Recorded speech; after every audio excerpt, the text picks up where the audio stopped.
Dober dan, to je NN studio. Ali država res potrebuje 13.000 prenosnih računalnikov, ki jih je naročilo Ministrstvo za digitalno preobrazbo in zanje namenilo skoraj 6,5 milijonov evrov? Kdo jih pravzaprav potrebuje in kdo jih bo dobil? Zakaj ministrstvo pravi, da so računalnike kupili tudi za prizadete v poplavah, razpis pa je bil objavljen 2 tedna pred poplavami? Opozicijska Nova Slovenija meni, da gre zgolj za priročen izgovor ministrice Emilije Stojmenove Duh in da obstaja več resnih sumov, da je bil razpis izpeljan brez jasnih ciljev, meril in kriterijev.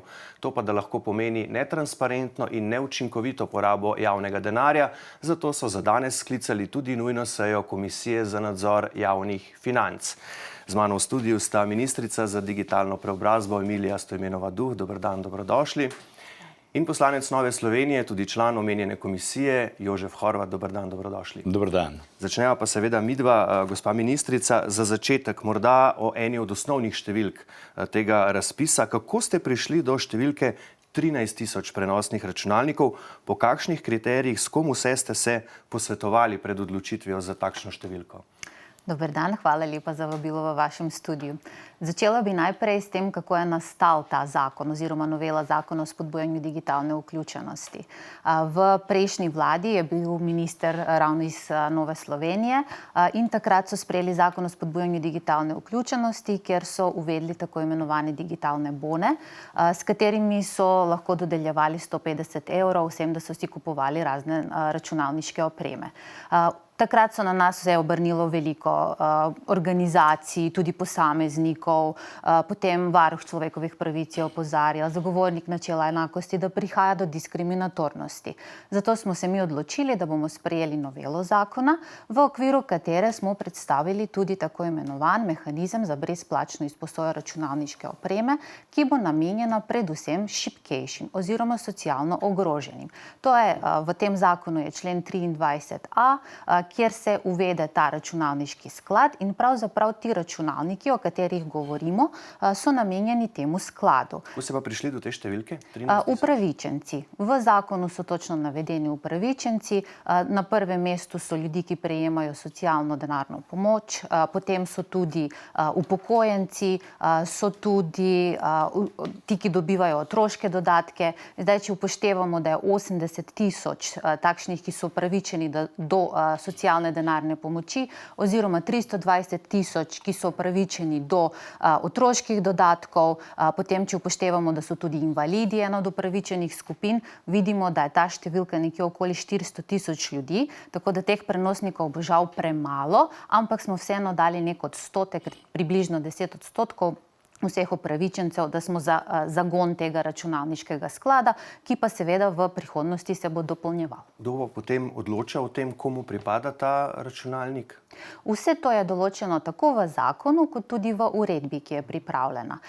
Javni štipendijski sklad je tisti, ki bo pač izvajal ta mehanizem oziroma računalniški sklad, ko ga imenujemo, sledi javni poziv. Na javnem pozivu se bodo lahko prijavili upravičenci, dobijo odločbo, gre pa po sistemu, se prvi prijavi, prvi dobi opreme in če so dejansko upravičeni, potem bodo tudi dobili to opremo. V trajno last ali v izposojo? V izposojo.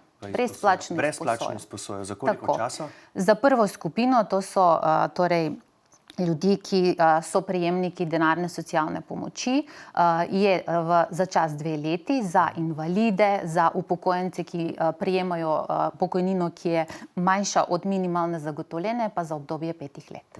Gospod Horvat, vi ste v zahtevi za sklic današnje nujne seje Komisije za nadzor javnih financ opozorili na več spornosti tega razpisa, o katerem je sicer prvi poročal portal preiskovalno.si. Katere konkretno so te spornosti in kaj pravite na to, kar ste pravkar v bistvu slišali od ministrice? Ja, kot veste, se v Novi Sloveniji že nekaj zadnjih let ukvarjamo z digitalizacijo Slovenije v najširšem smislu. Spomnili se boste tudi naše programske konference v začetku leta 2020, ko smo predstavili našo strategijo digitalne preobrazbe, imenovali smo jo Pametna Slovenija. Jaz sem danes moji sogovornici, spoštovani ministrici, prinesel eno skromno darilce. Tukaj je QR koda, kjer si bo lahko ministrica pogledala ta spletni portal Pametna Slovenija. Hvala. In naš pogled Nove Slovenije na digitalizacijo Slovenije. Bili smo zelo zadovoljni, da smo v prejšnji vladi imeli ministra, ki je pokrival ta resor, če smem tako reči, to je gospod Mark Boris Andrijanič. Naj samo spomnim na strateški svet, ki ga je on ustanovil, oziroma kasneje je vlada to potrdila. Tam je bilo kar 40 konkretnih ukrepov, predstavljenih s strani strokovnjakov, tudi vi ste bili nekaj časa v tem strateškem svetu. To niso bili ljudje, kar ljudi z ceste, ampak strokovnjaki. In če bi mi realizirali teh 40 sklepov, bi dejansko do leta 2026, to je bil naš cilj, bili med top 5 najboljšimi, torej računalniško, torej digitaliziranimi državami v Evropski uniji. To je bil naš cilj. Zdaj te spornosti, za katere me sprašujete, seveda zahvaljujoč raziskovalnemu novinarstvu, smo jih v predlogu oziroma zahtevo za sklic nujne seje Komisije za nadzor javnih financ smo jih predstavili. Gre za 5 ključnih spornosti, torej podrobneje danes na seji. Nas je nekako zmedlo oziroma smo se začudili, kdo bodo prejemniki ali bolje rečeno srečni dobitniki teh 13 000 računalnikov. Ko pravi ministrica oziroma ministrstvo, da bodo to osnovne šole, vrtci, potem ranljive skupine, potem tisti, ki so utrpeli škodo po poplavah. No, zdaj, če govorimo o poplavah, gledajte, razpis je bil 21. julija, poplave smo imeli šele čez 14 dni. To je malo tako, ne? Potem, če vprašate prvega med ravnatelji osnovnih šol, pravi, da on o tem ne ve nič in da ni dobro, niti pametno, da jih niso na ministrstvu konzultirali. Ker šole so nenazadnje, osnovne šole so nenazadnje računalniško zelo različno opremljene. Poleg tega pa ne smemo pozabiti, da tako osnovne šole kot vrtce ustanavljajo občine.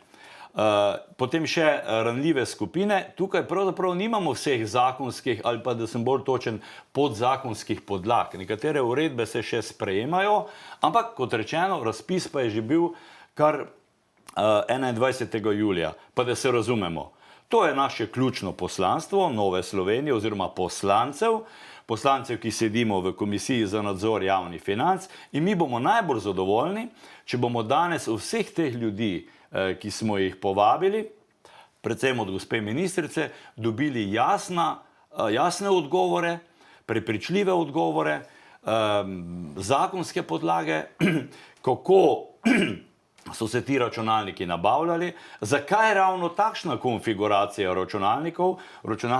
Računalniški strokovnjaki pravijo, da je samo 1/4 teh računalnikov, to se pravi približno 3200, ima procesorje zadnje generacije, ostali so, po domače rečeno, zastarela tehnologija. To računalniški strokovnjaki, ki lahko njihove izjave preberemo. Radi bi danes slišali tudi ministra za delo, družino in socialne zadeve, radi bi slišali ministra za vzgojo in izobraževanje. Te skupini obeh ministrstev sta se sestali šele oktobra letos. Torej, veliko je vprašanj in kot rečeno, naš cilj je, da slovenska javnost, slovenski davkoplačevalci, nekateri zelo težko se prebijajo skozi mesec z minimalno plačo, da se jim natančno pojasni, kdo bo torej srečni dobitnik enega ali več teh 13 000 računalnikov in ali je bil ta znesek, ta nabava 6,5 milijonov res racionalno, gospodarno porabljen. A imate te odgovore, gospa ministrica? Na vsa vprašanja. Kar izvolite. Jaz sem pravzaprav zelo vesela, da ste vi sklicali to komisijo, da pojasnimo, ker kot sem rekla, imam odgovore na vsa ta vprašanja. Če začnem z strateškim svetom. Eden od predlaganih ukrepov je bil tudi obvezni predmet računalništvo in informatika. Ampak če otroci socialno ogroženih družin nimajo prenosnike, kako pa se bodo potem znašli pri tem predmetu? Če šole nimajo ustrezno opremljene učilnice za računalniki, kako bodo lahko izvajali tega predmeta? Tako Tako da pravzaprav tukaj smo kar usklajeni za temi prenosniki, se opravičujem, in nabavo teh prenosnikov. Potem pravite za šole. Jaz sem takoj na začetku pri vprašanju povedala, da ti prenosniki so bili predvsem namenjeni za računalniški sklad, torej za posameznike. Ciljne skupine so točno določene. To, da ni pravnih podlag, ne drži. Pravna podlaga je v Zakonu o spodbujanju digitalne vključenosti, 23.a člen, noter je vse napisano. Sem prav pogledala, ste bili prisotni na seji, ko je bil zakon sprejet, takrat se Nova Slovenija sicer ni glasovala za oziroma je glasovala proti, ampak verjetno ste pa pogledali zakon, kaj piše noter. Glede same konfiguracije, tudi sama prihajam iz tega področja, nenazadnje sem izredna profesorica na Fakulteti za elektrotehniko. Računalnike so nabavljali kolegi, ki skrbijo za vso opremo v državni upravi, potem, da je to predzadnja generacija procesorja. Performančni testi točno pokažejo, da predzadnja in zadnja generacija je zgolj 5% v performančni izvedbi. In mi tukaj govorimo o računalnike za socialno ogrožene, za učenje, za delo. In če pogledate vse performančne teste, boste ugotovili, da ti prenosni računalniki so še kako zmogljivi. Potem, če pogledamo še eno drugo dejstvo, ki se je nekako sočasno zgodilo.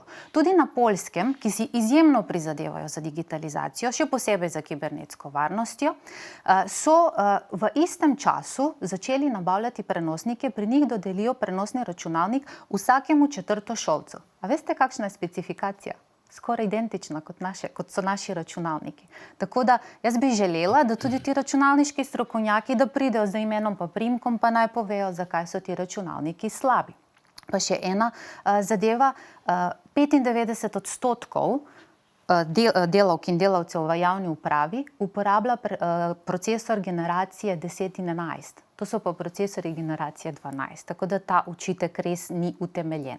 In še enkrat, to niso srečni dobitniki, ampak to so skupine, ki so natančno določeni v zakonu. Vse je napisano, postopek, kako se bo objavil poziv, kdo se lahko prijavi, na kakšen način se bo oprema dodeljevala. Sem vesel, da je gospa ministrica nekako dala posebno težo vsaj enemu od tistih 40 ukrepov strateškega sveta Marka Borisa Andrijaniča. To je uvajanje predmeta računalništvo in informatika v osnovne in srednje šole. To smo res zapisali in verjamemo, da bi to bilo dobro za naše mlade generacije. Me pa zanima, ker zdaj toliko izpostavljate prav področje izobraževanja, kako to, da ste se vaše ministrstvo in Ministrstvo za vzgojo in izobraževanje srečala na to temo, 13.000 računalnikov šele oktobra letos. Ne pa že takrat, ko ste vi načrtovali ta razpis, ko bi natančno morali vedeti, se to je ključno, ko nekaj kupuješ, moraš natančno vedeti, kaj boš s tem kupljenim predmetom oziroma artiklom. Računalnik ni kar nek artikel. In tukaj se nam porajajo vprašanja. Osnovne šole niso vedele, Ministrstvo za vzgojo in izobraževanje ni vedelo, minister za delo, družino in socialne zadeve ni vedel, šele zdaj se ena uredba pripravlja. Tako da to vzbuja en kup enih sumov. To ne zbuja nobenih sumov, zato ker še enkrat, ti računalniki so predvsem bili namenjeni za računalniški sklad. Minister za delo zelo dobro ve, zato ker izjemno dobro sodelujemo tudi pri pripravi vseh podzakonskih aktov. Nenazadnje so spremenili tudi ustanovni akt javnega štipendijskega sklada. Ampak tukaj bi vam jaz vskočil, se opravičujem, gospa ministrica, ne, v prvem pojasnilu, ki so ga z vašega ministrstva poslali glede teh računalnikov 24.10. piše o 3 skupinah prejemnikov teh računalnikov. Prva skupina, kot ste rekli, računalniški sklad, torej mehanizem za brezplačno izposojo računalnikov Miro, druga skupina vrtci in osnovne šole, in da na tem področju sodelujete z Zavodom Republike Slovenije za šolstvo. Gospod Vinko Logaj, direktor tega zavoda, pa je o tem izvedel iz medijev. Ne vem, mi smo se sestali Zdaj, kako je izvedel iz medijev, jaz ne razumem. Ampak on pravi, da na tem sestanku, ki ste ga imeli, niste govorili o teh 13 tisoč računalnikih. To je izjavil za preiskovalno.si. Kako torej potem? Jaz ne vem, kaj je in težko komentiral, kaj je gospod Vinko Logaj izjavil in kaj ne. Ampak recimo za teh 13 tisoč računalnikov glede vrtcev in šol. Mi smo že v lanskem letu in to smo vedno jasno komunicirali. Zato, ker smo želeli spodbuditi digitalno preobrazbo, zato, ker se nam zdijo digitalno znanje in spretnosti nujni v današnjem času, smo ministrstvu, takrat za izobraževanje, znanost in šolstvo, prenesli 2 milijona za nakup računalniške opreme. Ko smo planirali proračun za letošnje leto na postavki e-vključenost, smo ponovno namenili proračunska sredstva za nakup prenosnih računalnikov oziroma računalniške opreme. Tako da to, kar smo povedali, tudi drži. Ampak tretja skupina so pa tisti prizadeti v poplavah. Kako so lahko prizadeti v poplavah, torej ste planirali računalnike za njih, poplave so bile pa 14 dni po objavi tega razpisa? Tudi to je povsem jasno. Mi nismo mogli, da bodo poplave. Ko so bile poplave, je bilo jasno povedano, da se v državi prioritete spreminjajo zaradi tega, ker kot vlada želimo pomagati tistim, ki so prizadeti v poplavah. Mi smo že vedeli, da imamo javno naročilo, da bomo dobili te prenosnike in smo želeli pač del teh prenosnikov nameniti tistim, ki to potrebujejo. Vse ste omenili, to so občine, smo občine pozvali, da naj nam povejo in potem tistim občinam, ki so se oglasili, da potrebujejo računalniško opremo, zato da čim prej lahko začnejo delati, smo jim to opremo tudi dostavili. In podlaga za dodelitev teh računalnikov je v interventnem zakonu, ker ste ponovno bili prisotni. Seveda, in sem tudi glasoval za. Ampak ta zakon je bil sprejet, gospa ministrica, šele konec avgusta. Vaš razpis je bil 21. julija. Vi niste mogli 21. julija vedeti, da bodo poprave. Res je boljše, da jih ne bi bilo. A ne? Zdaj pa, v redu, komu boste zdaj te računalnike vzeli in jih dali pravnim osebam javnega prava, ki imajo podlago v interventnem zakonu oziroma odpravi posledic zaradi poplav in plazov, da boste dali tem upravičencem? Mi imamo tudi v zakonu je jasno napisano, da bo sklad dodelil toliko opreme, koliko je na voljo. Torej, če zdaj imamo 39 računalnikov, ki smo jih dodelili občinam, ki so jih potem podelili tudi njihovim javnim zavodom, ki so pač izkazali to potrebo, bo za 39 prenosnikov manj. Zakaj pa smo prišli do šole? Tudi potem vprašali ministra, oziroma takrat, ko smo se mi sestali z ministrom, nismo sestali na temo 13 tisoč računalnikov, ampak smo se sestali na temo digitalnih znanj in kompetenc v Sloveniji, v slovenskih šolah.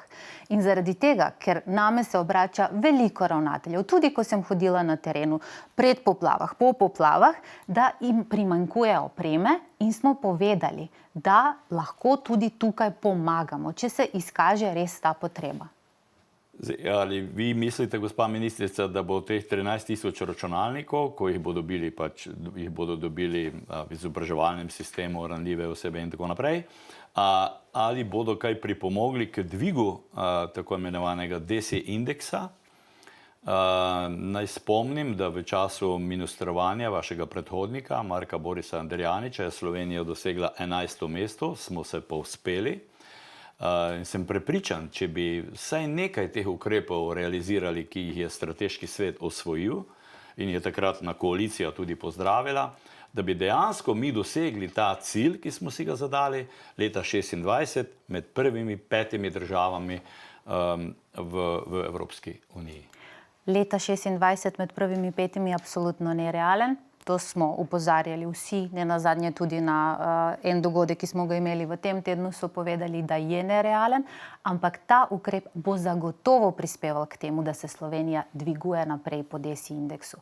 Ampak tudi bi vas lahko glede teh računalnikov še nekaj stvari vprašal, gospa ministrica. Morda, kje točno se jih bo skladiščilo? 13 tisoč računalnikov je veliko, a vi imate prostor, a imate že kakšno skladišče najeto, kje ti računalniki bodo? Na našem ministrstvu zagotavljamo računalniško opremo za celotno državno upravo, tako da tudi sicer mi imamo skladišča, ker zagotavljamo. In imate to dovolj opremo. prostora za te Ne, računalnike? zaradi tega, ker je to nov ukrep, ki je bil uveden z zakonom, ki je bil sprejet v letošnjem letu. In tam je tudi določeno, da se bo ta oprema seveda skladiščila, potem pa javni štipendijski sklad bo to opremo dodeljeval naprej. In javni, ta sklad, ki ste ga ravnokar omenili, bo tudi prevzel te računalnike in jih pregledal, odprl, pregledal. Kdo bo to storil? Računalnike bomo prevzeli mi, ker je pač zapisano, da mi zagotovimo opremo za javni štipendijski sklad in postopek je ustaljen. Enako se naredi, ko se naročajo prenosniki oziroma ostala računalniška oprema tudi za vse, ki so zaposleni v državni upravi. Kaj pa z nakupom operacijskega sistema? Ti računalniki so do 500 evrov, 3/4 je 12. generacije, 1/4 je 13. generacije, kot ste rekli, aj že imajo operacijski sistem, ali bo to potem naknadno se še moralo doplačevati? To stane tudi okoli 100 evrov, da se še operacijski sisteme, brez tega pa seveda računalniki niso uporabni. Računalniki imajo odprtokodni operacijski sistem. Na Ministrstvu za digitalno preobrazbo podpiramo odprtokodnost. Želimo zagotoviti, da ne prihaja do tako imenovanega vendor locking, tako da ti računalniki in tudi zdaj nove raziskave pokažejo, da odprtokodni operacijski sistemi so zelo napredovali in se lahko kosajo z operacijskimi sistemi Windows, kot jih večina pozna. Tudi v naši strategiji Digitalna Slovenija 2030, ko smo jo sprejeli letos, smo zapisali, da je odprtokodnost ena od naših prioritet. Samo eno številko bi rad predstavil. Gospa ministrica, poglejte, ko je Slovenija bila najbolj globoko v covidu, ko se je izvajal pouk na daljavo, potem smo mi od pristojnih institucij zahtevali podatke, da nam dajo število otrok ali, če hočete, družin, ki so bom rekel, na socialnem robu, z drugimi besedami, ki si ne morejo privoščiti računalnikov doma, torej ne morejo sodelovati pri pouku na daljavo, in teh otrok oziroma družin je bilo tam nekje okrog 3200. Tako da malo vidimo, s kakšnimi ciframi operiramo. Ampak danes, hvala Bogu, covida ni, pouk na daljavo ne poteka, poteka v učilnicah, kar je najbolj učinkovito in tudi prav. Tako da tu kar nekaj številk enostavno striže. Zato, ker ste pozabili na upokojence, ker so v primeru računalniškega sklada upravičeni tudi upokojenci, ki so socialno ogroženi. So upravičeni tudi otroci s posebnimi potrebami, upravičenci so tudi invalidi. So 4 skupine, ki so jasno določeni.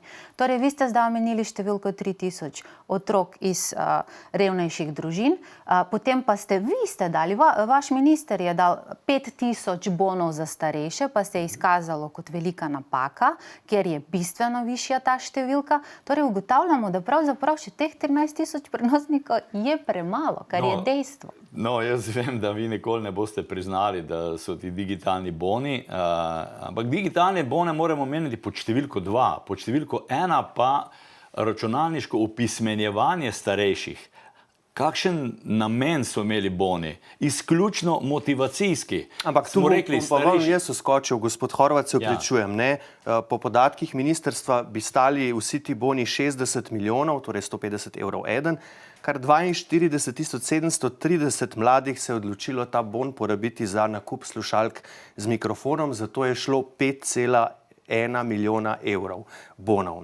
Potem so porabili 21 000 bonov v vrednosti 3,2 milijona evrov za prenosne tablične namizne računalnike in potem računalniški zasloni 7500 bonov oziroma 1,1 milijona evrov. A ta denar, recimo zlasti za slušalke, se mi pa zdel 5 milijonov, se mi pa zdel dobro porabljen denar za mlade, za njihovo večjo digitalno vključenost. Ja, zelo dobro. Mi smo tudi, ne pozabiti, prepovedali nakup recimo igralnih konzol. Zdaj pa drugače postavim vprašanje, pa naj na to odgovori recimo minister za vzgojo in izobraževanje. Ali slušalke z mikrofonom uporabljamo pri vzgojno-izobraževalnem procesu? Odgovoril bo, da, seveda. Kaj pravite na to? Jaz ne želim odgovarjati v imenu ministra, ampak podatki sicer, ker mi imamo to na odprtem portalu, na portalu odprtih podatkov in je pravzaprav šlo 11 milijonov za slušalk in večinoma je šlo za iPode, AirPodse. Vi ste rekli, da je ta pristop za računalniško opismenjevanje starejših, vključujoč digitalne bone, da je to za nič, da je to vse narobe. Glede, vi ste takrat že bili ministrica in bi lahko te zadeve spremenili. Bi lahko uveljavili nek drugačen pristop. Saj smo. Smo upoštevali vladavino prava, smo spremenili zakon, smo uvedli računalniški mehanizem in danes je spet narobe zaradi tega, ker smo nabavili opremo, ki je dejansko uporabna. In zdaj smo v zaključnem delu, se opravičujem, spoštovana gosta, še nekaj stvari moramo vprašati. Boste zdaj, gospa ministrica, razpis izvedli do konca? Ali se lahko zgodi, da boste zaradi pritiska javnosti storili enako kot obrambni minister Marjan Šarec, ki je najprej sprejel najdražjo in tudi edino ponudbo, ki je izpolnjevala pogoje za izvedbo vojaškega resničnostnega šova za 2 milijona, ko je vse skupaj prišlo v javnost, pa so potem zavrnili vse ponudbe in bodo razpis spremenili, popravili. Boste zdaj to storili tudi vi ali boste razpis izpeljali tak, kot je, do konca? Seveda ga bomo izpeljali tako, kot je. Mi imamo ne samo pravno podlago, ampak zakonsko obveznost, da zagotovimo računalniško opremo za delovanje sklada. Leta 1994-1995 je bil uveden tako imenovan učbeniški sklad. V tem učbeniškem skladu otroci, ki prihajajo iz socialno ogroženih družin, dobijo brezplačno učbenike.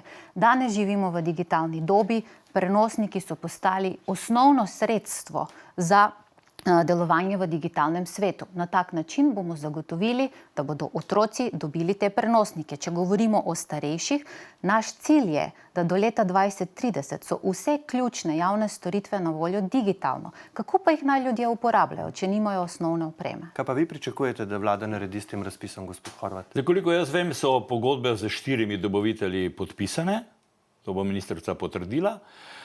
Pričakujemo to, kar bo dejansko današnji sklep na Komisiji za nadzor javnih financ. Samo eden sklep je.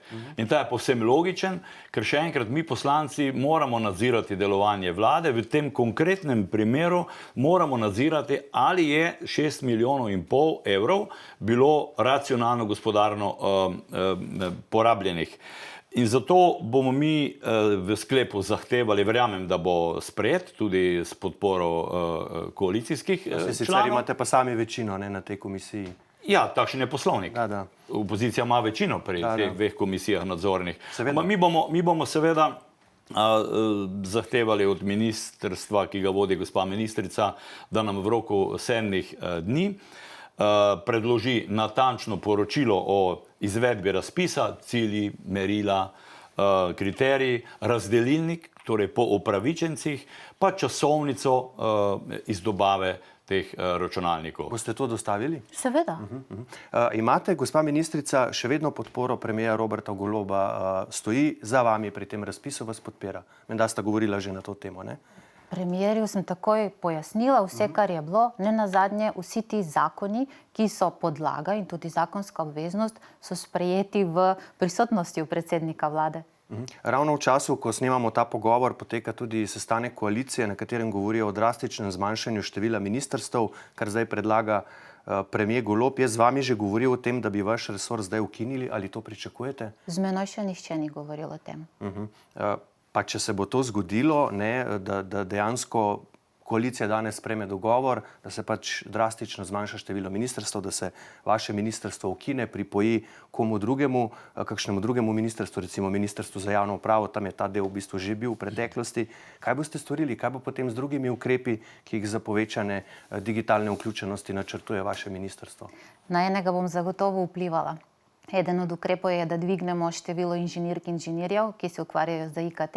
Sem izredna profesorica na fakulteti za elektrotehniko, tako da bom naredila vse, da bo število teh inženirk in inženirjev čim višje v Sloveniji.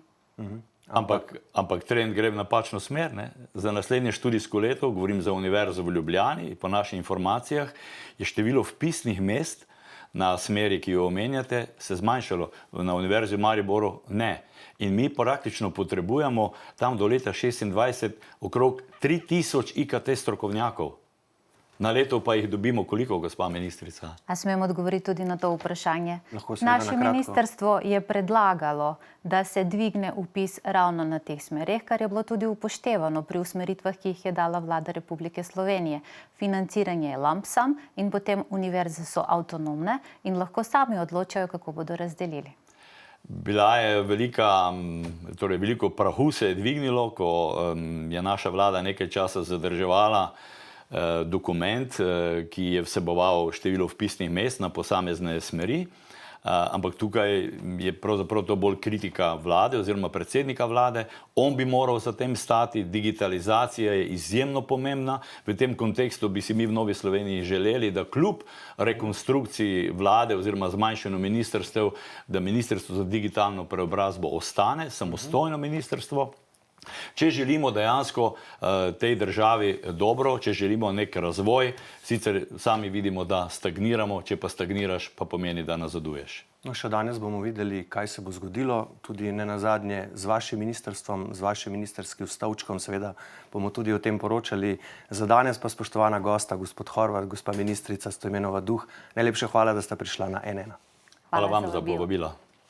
Hvala pa tudi vam za vašo pozornost. Seveda, kot rečeno, o tem, kaj se bo zgodilo z Ministrstvom za digitalno preobrazbo, pa tudi drugimi ministrstvi in kaj z nakupom računalnikov, bomo seveda poročali na n1info.si, zato nas spremljajte. Iz studia pa le še lep pozdrav in nasvidenje.